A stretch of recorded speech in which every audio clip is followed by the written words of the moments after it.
guys. So andito kami muna ngayon. Nagpahinga, tatambay. So ang ganda ng coffee shop dito. Diba? Masyadong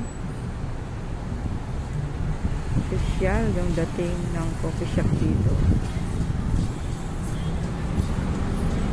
At syempre, yung nakikita nyo, ayan, may upuan siya dito, tambayan.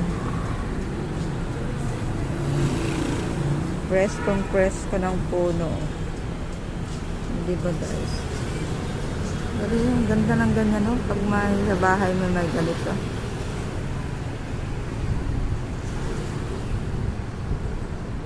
Yan lang guys for today's video. Thank you for watching. Please watch until the end. Thank you. Bye.